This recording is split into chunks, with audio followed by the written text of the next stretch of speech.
No, the intro video is gone. It's because we're on Is the this free because you plan told now. me to cancel the StreamYard It is. yesterday? Well, I didn't know that we'd Damn it. immediately stream the next day. So I also didn't realize that they upped the price from $50 to $88 a month. So that's a tough one. $88 a month. I think that's what you have to do to go live. Well, we're live. Hey guys, And but where? just on YouTube. There you go. Let's take some time while the chat fills up. Evan Grimes, what's up, buddy? To share the link from the YouTube onto our Twitter pages. You want to share the good news to everybody about your Twitter page? I changed the name back? Oh, I thought you got your account back. Absolutely not. No. Do you think I would have stuck with something that long ever and been committed to trying to make sure that was ever fixed? What's up, Evan? What's up, Beard Dog? I'm fired up. Chris, it's been a while. It has. Do you have We've like a been like bunch of chicks enemies at your place? online. Are you married now? I haven't talked to you in 2 years. She's not going to listen to this, but we are not married. But I will be proposing in about a month. And she doesn't know that. I mean, she has an idea that it's coming. Yeah. Just with my track record in general, so it's like Chris is echoing. Right? I don't hear it on my side. We'll get the kinks worked out here as we go through the show. Okay, well that's exciting. Very excited. What's new with you, man? Man, been very busy. Probably needed a little more time to heal from what I went through over the last 2 years. So that was what I've been doing over the past 6-7 months, and I feel great, fired up. Not necessarily about my college football team, but I am fired up for life, which is all you need. I don't like this version of you at all. Well, that's good. I'm great, man. Things have been good. Getting settled in the new crib. So living by, this is the first time I realized after about 3 months of living here and noticing that I have to do everything around the house by myself, that this is the first time I've ever lived alone. Mm-hmm. Always had roommates. So, Ever? Isn't that crazy? Wow. Gadabud in the house. Crazy. Shout out Gadabud. If you guys are gamers, Gadabud's got a channel where he streams gaming. So go check that out. That's pretty sick. Well, that's good that you have, you know, I paid rent for the first time in like 7 years the other day. Is it the first time you owed rent, or is it just the first time you paid rent? You know the answer to that, and I think everyone else does too, so I'm not going to answer it. All right. Evan Grimes is correct. We have the 4th and wrong bowl, week 1. Can't really preview it yet because we don't know who's going to be the starter at Bama yet, do we? We can preview it. I mean, well, we're not going to preview it here anyways, but we could. Is y'all's stadium going to be finished? Yeah. I got to fix this echo. Hold on. Take over. All right. Yeah, the stadium, which was under construction during all of last season. One of the worst college football seasons for Florida State. No, the worst in the modern history of the program. So yeah, I think the school and the fans all very happy to move past 2024. Now we'll see. You know, there are rumors that there are maybe delays. It'd help if it didn't rain every single day in the Southeast in the summer. Baffling amount of rain in Georgia this year. I feel like there hasn't been a day that's passed that there hasn't been a downpour of some sort. It's like living in Central Florida. See, this is the Tyler that I'm used to. The sad. Ooh, now I'm getting. What is happening? Right? Oh boy. Lose my fucking mind. But yeah, no, I think it.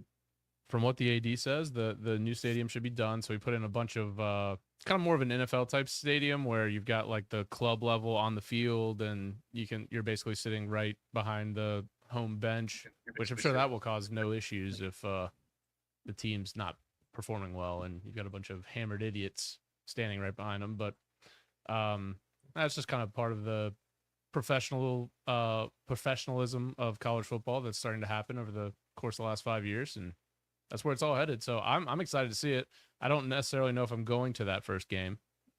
But I hope to go to a game this year. What about now? God damn it! It doesn't sound as bad as when I told you it was echoing, but I don't know. It still sounds like it's echoing for the people that are listening and for you. So It absolutely is. Well, good. Glad we did it. We tried our best. Boys, I've got everything clicked, Tyler. I've got echo cancel, reduce mic background noise. Is that better? Now I hear an echo. I hear myself echoing now. Maybe God doesn't want us to do a podcast anymore. I think God just wants us to do it right. That's deep. I mean, Maybe he's telling us now's not the time. should we wait a couple more years until we both have our lives in order? I think we can be ready for at least August, if not next week. Well, I mean, we'll figure this fucking thing out. I haven't been on StreamYard in forever. It's probably a StreamYard issue, probably not me. You know what I mean? It's got to be on your phone mic or something. I'm not on my phone. I'm on my desktop. Yeah. Do you have headphones in? No, I just took them out. That's why I'm getting the echo now. Well, I had them in when the echo was worse. This is definitely worse because I can hear my audio coming back into your mic and then coming back. I'm gonna leave and come back. All right. God fucking damn it. Do you know how to leave? All right, let's start here since it's just me. Is anything on my audio echoing? Let's start there. While we're waiting on Chris, I'm gonna go share the YouTube out onto the socials. Thanks, Evan. Appreciate the feedback. Wow, I'm looking at the last time that we streamed outside of me doing it by myself last week was 7 months ago. Unbelievable. All right. I'm going to go share this onto the socials. For those of you on X, I can't believe I just called it X. I think it's the first time I've ever done that. I'm going to go tweet this out so people can know that the show is going on. And if you could go retweet, if you don't follow me, at Tyler Huck, we are live.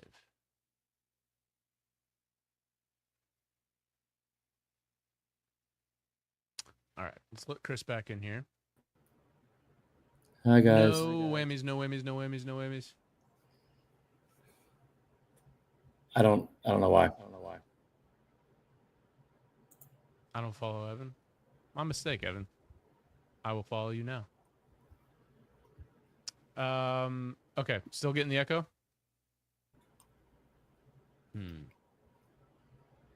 This is why we need a producer. Fucking deal with it. We'll be fine. Let's just have do the show. All right. That's better. I don't know. Anyways, all right. So let's get into a little bit. First of all, before we get into football, that ending of that game last night. I lived through 28-3, and that's pretty much until something else happens that's worse than that. That will always be the worst. This was very close. College baseball is not nearly as big as the NFL, but the way that happened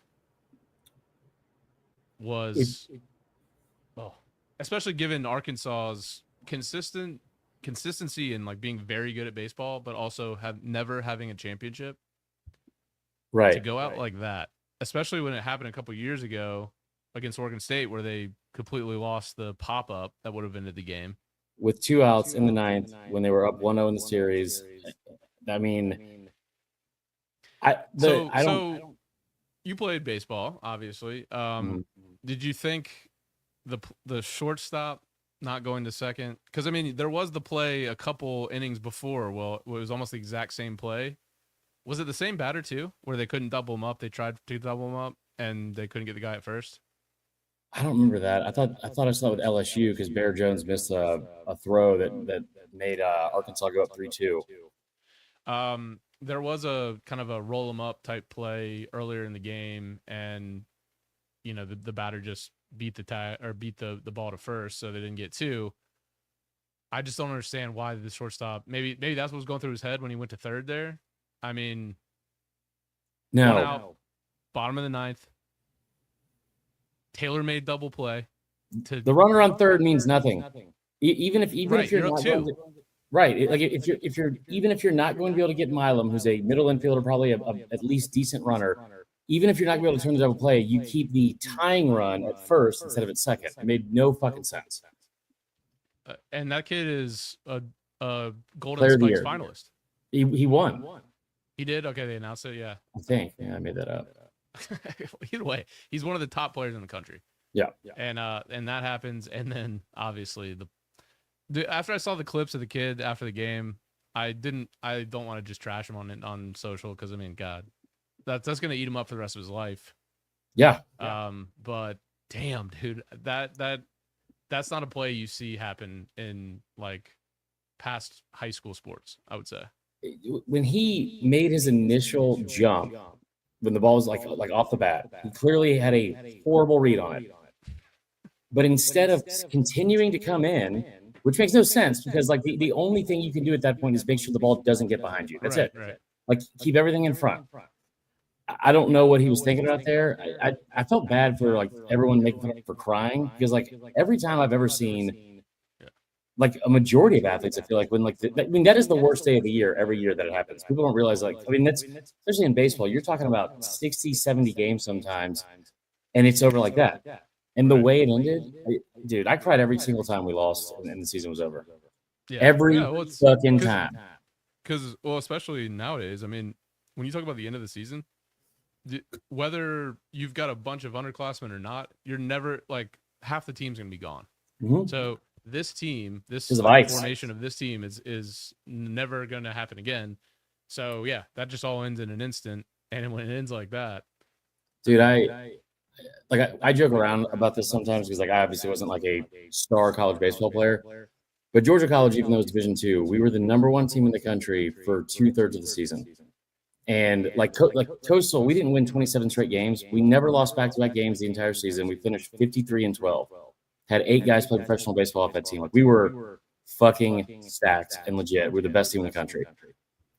Regional, the game to get to the 2-0 into the winner's bracket. Mm-hmm.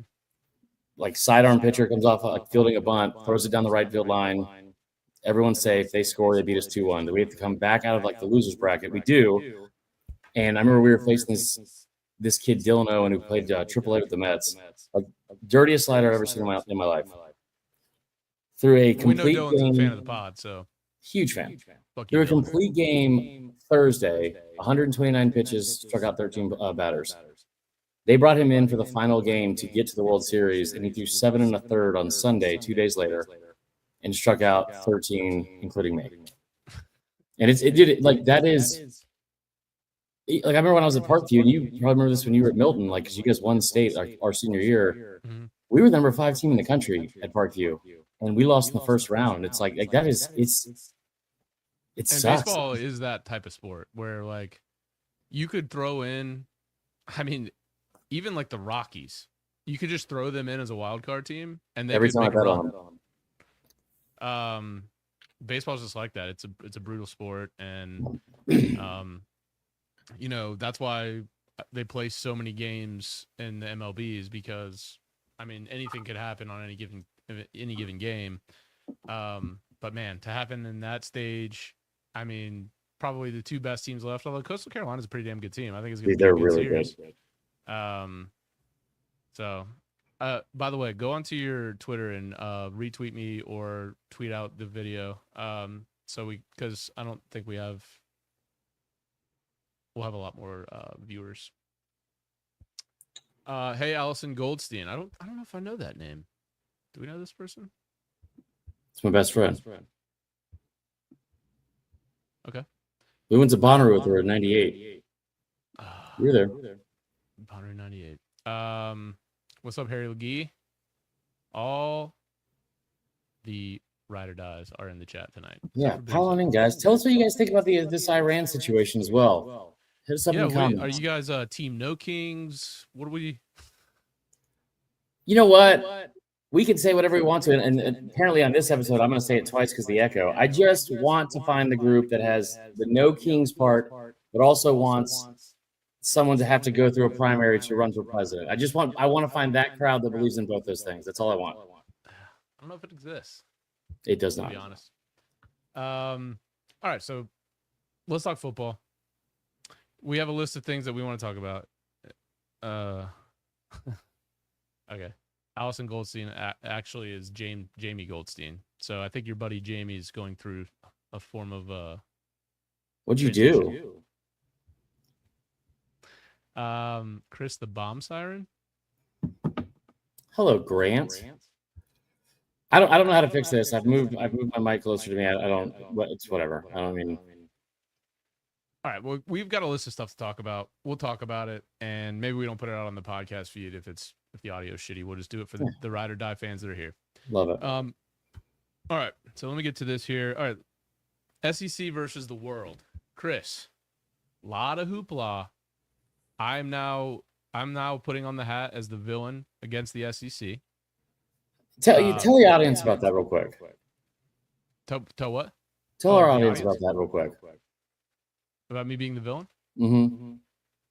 Oh, I mean, it's just I'm done with people being like, "Hey, Louisville booted a ball. The ACC fucking blows at baseball. They don't deserve to be here because they made an error in the 9th inning." And then when Arkansas does it, oh, you got to feel bad. Elite team just happened at the wrong time. This is the narrative about everything in the SEC, no matter what it is across the board. When it's the SEC, they're so good, it was just a mistake. And when somebody else does it, they never deserve to be there in the first place. I feel like you're talking about the quotes from one very specific person on Twitter. But that's the whole narrative. It's both sides against each other all across my timeline. It's so all stupid. week long. Yeah, I'm not like really. I don't care how many teams the ACC got in versus the SEC like at all. Like I covered this conference and I want to see it do well because it's good for me and like good for my job. Also, you know this about me. If we're going to talk about sports, I want to do it with like logic and facts and reason and like statistics to back it up.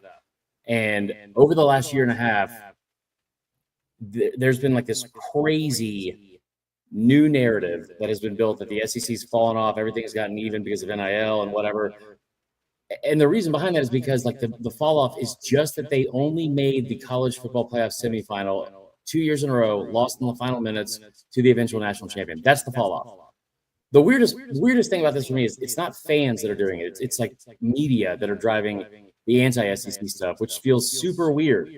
And I don't understand where it's coming from. But when you talk about but let's be fair. There's a lot of media folks that work for ESPN, who owns the SEC rights, that do the same thing for the SEC. So I just don't firmly believe that that's like what's going on and everything is like a conspiracy theory that they're just trying to push the SEC to be the best. I don't see the reason behind that outside of money.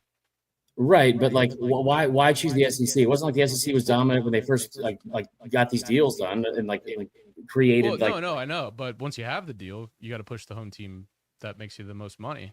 What if the 20 years that we just experienced in college football and really every other sport in college? Right. What if they're just taking that sample size and how successful it was from the SEC and just saying what projecting it into the future? Or like giving the benefit of the doubt for sure. Yeah. Dude, I understand where you're coming from with that specifically, but like Penn State, Notre Dame, Ohio State, Michigan, they always get the benefit. Fucking Notre Dame. Yeah. I mean, I don't know if Notre Dame just gets the benefit of the doubt all the time, but. Okay. Real quick. The weirdest part about this whole thing is that people are still angry at this idea that the SEC is still somehow getting all of these like benefits and favors and like whatever else. Keep in mind, 7 months ago, the SEC was the conference that did not get 4 teams in. Right. Everyone got what they wanted. Yeah, it was great. Sure. Yeah, the first round of the playoffs was fucking incredible. It was awesome to watch.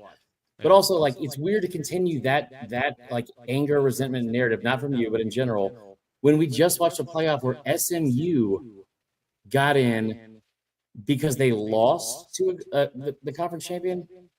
Boise State was a 3-seed nationally. That's their own fault.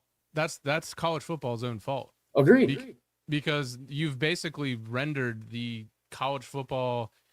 If SMU goes like they do, they could just say, "Look, I'm going to sit out. What's the reason to play the conference game? Because there's no real upside for us. If we win, great. We were already getting in anyways, and if we lose, we're out." So they had to put them in. Otherwise, they're proving that that's what it. Yeah, you're right. If you're gonna make the playoff, if you lose in your conference championship game, you're out. I mean, I didn't even think it was that should have been the reason why they should not have made it. It's because the entire body of work during the season. They played no one. They had the 75th ranked strength of schedule in the country, and whether we like FPI or not, like the strength of schedule metrics that they use are the same ones the committee uses. So like it's at least congruent whether we agree with those like numbers that like or not. So if you're the SEC, why don't you just go out and keep it where it's at, and then make your out of conference schedule as hard as possible, because it doesn't matter if you're going to get 5 automatic bids to the thing. You could lose 4 games. It doesn't matter because you had the hardest schedule, so you're going to be ranked right up there, even though you got 4 losses. You had a lot of tough games. But we haven't seen that happen. It's going to happen because we're expanding to 16 teams after this year. Mm-hmm. So the 16th ranked team undoubtedly will be a 3-loss SEC team. 3 losses. I mean, okay, maybe. I don't want to argue about the hypotheticals of that. I think that the first year that we had this specific format, Clemson was ranked 16th, went 0-3 against the SEC. They won their conference, they got in. You talk about like Indiana they didn't play a team with a fucking winning record until November. So the schedules, which are made years in advance. Wrong. Indiana changed their schedule and dropped Louisville before the season after they signed Cignetti, and then they picked up an FCS team, which is the same shit they yell about with the SEC. So when they do it, it's bad. SEC doesn't matter. What I'm saying is this idea that just playing a 9th conference game in what has traditionally been a 3-team league for 60 fucking years, that doesn't all of a sudden override everything else with like the rest of your schedule. And this idea that you need to go schedule tough games, we're seeing it constantly not being done by most of that conference as well. The only difference is they played those games early in the year versus late. I don't understand the anger from it when it's happening like in several places. They're going to get to 9 games. And if they do get to 9 games, the SEC is going to get 4 teams in. And I think it's bad for the sport. I think it's stupid. But at some point, somebody should have stepped in and be like, hey, we really do need you to play like a ranked opponent before fucking Thanksgiving. You play in the conferences that you have. So if the ACC is going to be bad for the next 5 years, are we just saying no matter your record, sorry, your conference isn't good, just go play G5 then at that point? Or tell the SEC and the Big Ten to create their own conference? I think both of those things are going to happen. Okay, well then we won't have that problem. It sucks, but like what they should have done is said, listen, go in here and play 8 fucking conference games for each Power 4 conference. Then play 2 more Power 4 opponents that you can rotate from the other 3 conferences. Figure out whatever the fuck you want to do with the other 2. But everyone's going to have 10 Power 4 opponents every single year. Simple. Okay. Except man. All right, so everyone's got the same level playing field when it comes to schedules. So then at that point, why are 2 leagues getting 4 automatic bids? They should. And then the rest is like, good luck. Whatever your conference will probably suck, so we'll just push. We're going to have 4 automatics, but then there's going to be a couple 3-loss SEC and Big Ten teams that will also get in there. Yeah. So just create 2 different leagues then. It's awful. It's awful for the sport. But then the other weird part about that too is that like if you're putting that much emphasis on just those 2 conferences, which I'm not in favor for that. But if the other side of that is, well, Boise played their schedule. They only played 1 Power 4 opponent and lost to them. They were a good football team. They should be in the playoff. They should not be the 3 seed. Arizona State was playing in what was a de facto, like, loser is going to the fucking Pop-Tart Bowl. Winner has a chance to get into the playoff with an automatic berth. That's a great story. They should not have been the 4 seed. Oh, well, that was dumb. I don't understand how they fucked it up that badly. Yeah, the conference championship automatically getting you a top 4 seed has to go away. Right. Yeah, because to that point, SMU could have won or whatever and beat Clemson, and then they're the 4 seed when everyone was thinking they shouldn't even been the 12th seed or wherever they were. So it's just like, that sucks. And then the other thing is, if you don't plan to split the leagues, but you do plan to do 8 automatic bids, so half the bids automatically go to 2 leagues, and then the rest have to be fought over, which are likely going to go to those leagues as well, outside of the conference champions, then you're completely like, who cares about the regular season at that point if you're in those 2 leagues? Because half your teams in your conferences are going to make the playoff no matter what. And then also it just keeps building on itself, because if you're a recruit, why would you go to any other conference at all? So it's just going to keep widening and widening and widening. So if that's what they're going to go to, then they need to just split the Big Ten and the SEC, let them go play, and let everyone else play in another league. Or fix it and make the entire pie relevant again, because there's a way to do that.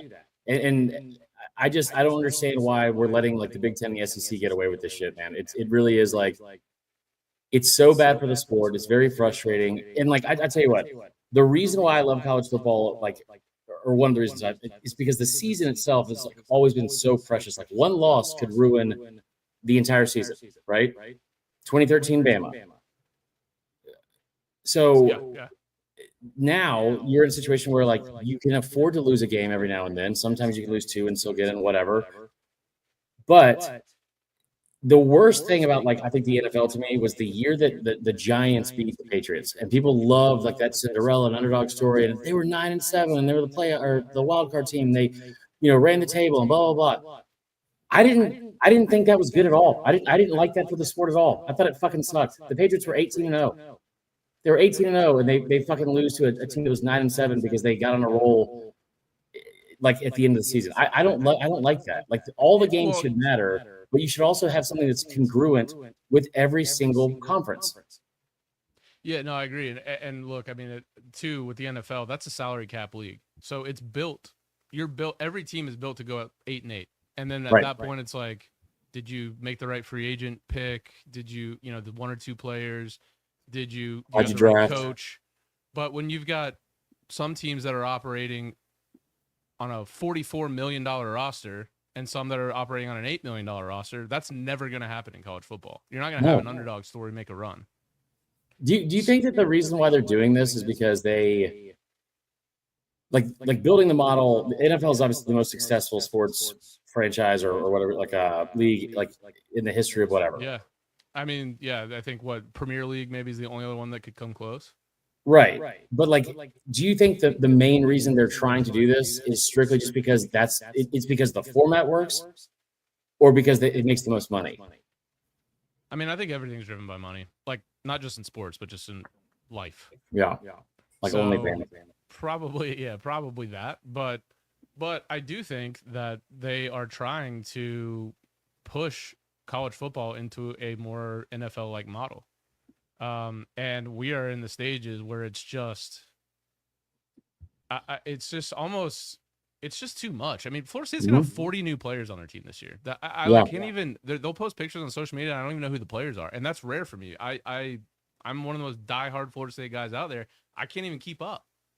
Dude, I looked at one of those preseason magazines today. I think it was Lindy's or Athlon. One of the things I used to always look at, going into the new season, was how many returning starters each team had, because that felt like a good starting point of who was going to be able to do what that season.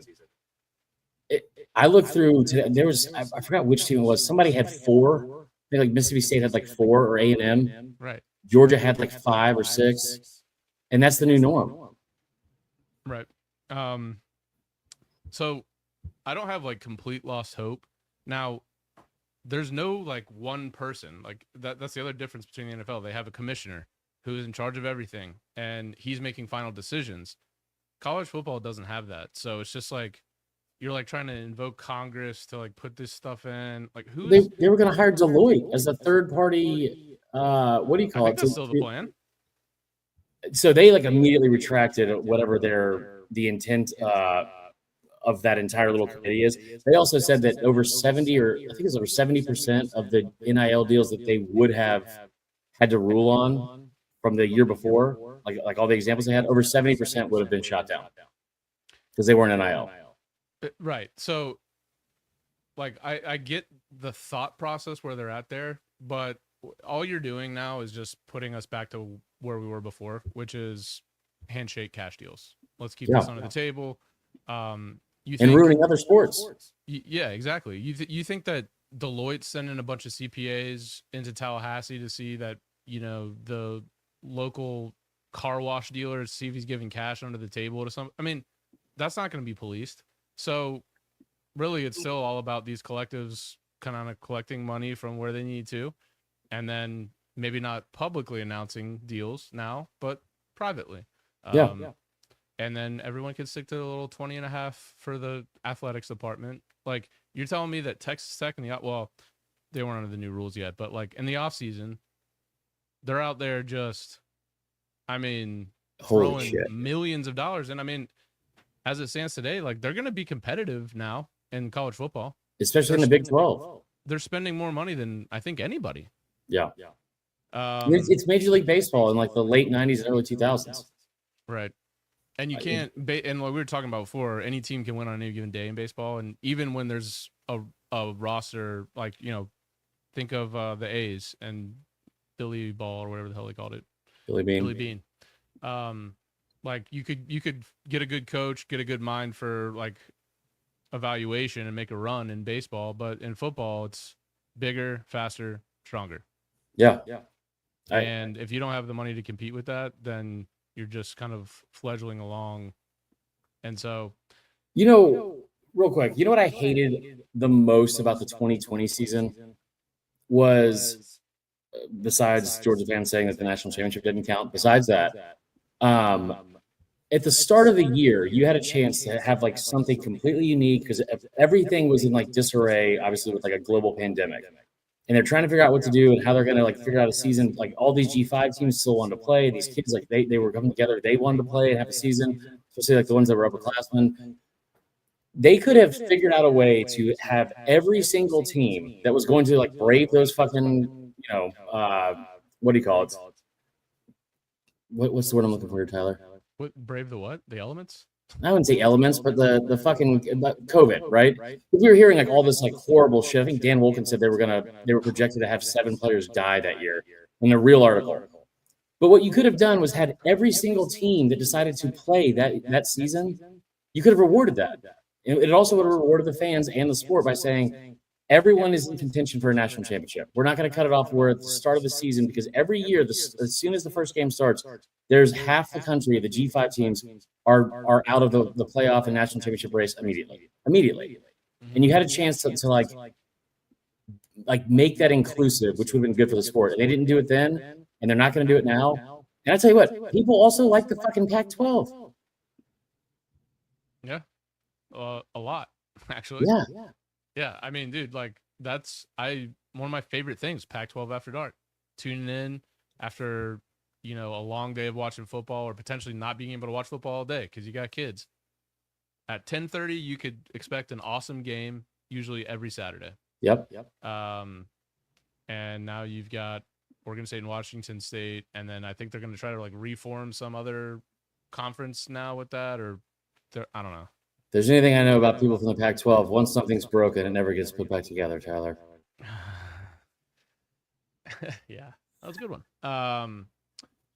So yeah, I think we're in a very obviously having some growth pains, and right now if college football stayed this way, I don't think I would be the only one saying like I don't know that I would keep up with it as much as I do now. You know, I would just lose interest over time. Because it's like, okay, I mean, honestly, I started feeling that way. I don't want to like harp on it, but like when we went undefeated and they were like, no, sorry, you know, your quarterback's hurt, and we'd rather get Bama in there anyways. It's like, okay, well then, what's the fucking point of playing? Right. Like, and then now that's all you see. It's like, well, let's just try to get more Big Ten teams in, more SEC. Let push everyone else out, and it's just like, it's not college football anymore. It's becoming 2 leagues. And so I don't know. I think we will eventually get to a point where people are happier.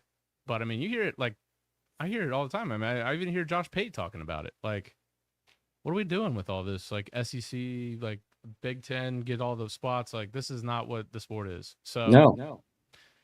I just don't know who's making the decisions, to be honest. It seems like Greg Sankey has a pretty big say. I feel like he is just the one that's involved the most. I don't know if he has the most say because he hasn't really been able to push anything across. That's true. That's probably a fair point. But I know you don't agree with this, but like I'm sick of hearing him bitch about shit because I feel like he's the one that got the ball rolling on all this. Is he bitching about shit? Yeah, about the other leagues like not having enough competition, and these leagues, it's not fair for our leagues because we play all these. It's like, well, dude, you went out and got Texas and Oklahoma, which was dumb as shit. Yeah, and that started the ball rolling on everything. And then the Big Ten's like, well, we got to go get this, and then Florida State and Clemson are like, well, we got to get the hell out of here because we see what's happening, and it's just like, so I don't want to hear him complain about anything. Like the problem stemmed with that. And NIL and transfer portal, no doubt. But the other thing too, though, I will say, because I don't like how he's handled any of this. I'm completely in agreement with you on that. I will say that in this day and age, when he got fucking dragged on social media for bringing a 7-page document of like all the numbers and metrics and shit like that to kind of like back up what he's been saying. How many times do we hear people make arguments with like fucking zero facts involved or zero like logic or like that's Twitter like 97% of it. Right. He went in front of the media and said, "Hey, listen, I know all that stuff I've been saying. You guys have been kind of like hard on me about it anyway, and like I know nobody wants to hear me talk about it. But like, here's also all the stats that back up everything I'm saying being accurate. It's not just me like trying to push my conference. Like I just wish that at some point, like it's almost become like politics. It's like it's become so toxic, like constantly. Well, everything is so toxic. It seems like if you, that's one thing that I've obviously not nearly been as busy on social as I used to be. It's overwhelming, like to be on there all day sometimes because, you know, obviously the algorithm feeds what you have interest in. And a lot of my shit is politics and college football, and it's just people bitching all day long. And it's just I see one more fucking thing about Doge or ICE, I'm gonna kill myself. It is just the worst. Or it's just too much. And so, but what I will say for Sankey on a positive note for him is like you're the commissioner of the SEC. That your job is to push for the SEC. So at the end of the day, like you can't hate on him for wanting what's in the best interest of his conference. That's what he was hired for. But just when he went out and poached Texas and Oklahoma, I felt like that got the ball rolling of completely because it crumbled the Pac-10 or Pac-12 at that point. Mm-hmm. Because the Big Ten had to make a move. It's going to crumble the ACC eventually. And I don't know. So I don't want to do the whole thing bitching about college football. So let's talk about some storylines that we're excited about for the year. How about that? We are going to have to wrap up here in a second because I have to go get Allie from downstairs. But yes. Okay. I am excited. Okay. Well, I'm excited to see the Arch Manning thing at Texas because we've been hearing about him since he was probably a sophomore in high school. Mm-hmm. And he's played a handful of games and he's looked good. Texas was really good last year, and it didn't seem like Quinn Ewers was all that great for them. Like he wasn't horrible, but like right. So I'm excited to see what Arch does. Penn State's intriguing to me this year. I think finally, like, because they hired. I forgot that they hired. Did they hire Ohio State's DC right after that championship? That's a great hire. And I mean, not that their defense was that bad in the first place, but the same guys that we keep talking about each offseason, the past 3 off seasons with Nick Singleton, Katron Allen, Drew Allar, they're all still on the team. Yeah. Like they're all upperclassmen now. And you'd think that Ohio State might take a small step back. We'll see. No one's even talking about Ohio State. I feel like at Yeah, all. I mean, they got how many players did they have drafted last year? I don't know. It was a lot. We can look it up, but I know you got to go. I think that the thing with Penn State that's interesting, like, I'm glad you said that, because we said, like, I think it was a year or two ago, we had an episode where we said, like, the two teams that are going to benefit the most right off the bat from this 12-team playoff was Notre Dame and Penn State, because you just have to get to 10 wins, and those two teams do it every single year. But I also think that Penn State, maybe Notre Dame too, but Penn State especially, I think they've turned the corner, and they are an elite program, elite athletes, really good coaching. They've just had a hard time in big games against elite teams. Yeah. I mean, you're talking, the cream of the crop. With Penn State, I like that, again, the core of their offense, what they do, they like to run the ball, and then you got to have a good quarterback always. The defense has been very good, but, I mean, Knowles is one of the best DCs in the country. Dude, did you see the numbers from that team last year? Stupid. Dude, he's a really, it was a big hire, and, like, he didn't disappoint at all at Ohio State. Yeah. I think Clemson's going to be very good this year. Speaking of Penn State, because they got Tom Allen as their DC. Mm-hmm. Klubnik really, like, I think Clemson kind of got lost in the shuffle a bit last year, but, like, Klubnik had a pretty damn good year last year. 35 touchdowns and 4 interceptions in the regular season. Yeah. And they're finally started to bring in some transfers. They've been recruiting really well at receiver, which they've been pretty bad at receiver the last couple years for the Clemson standard. So if that hits, I mean, again, I'm not expecting a lot from Florida State, unfortunately.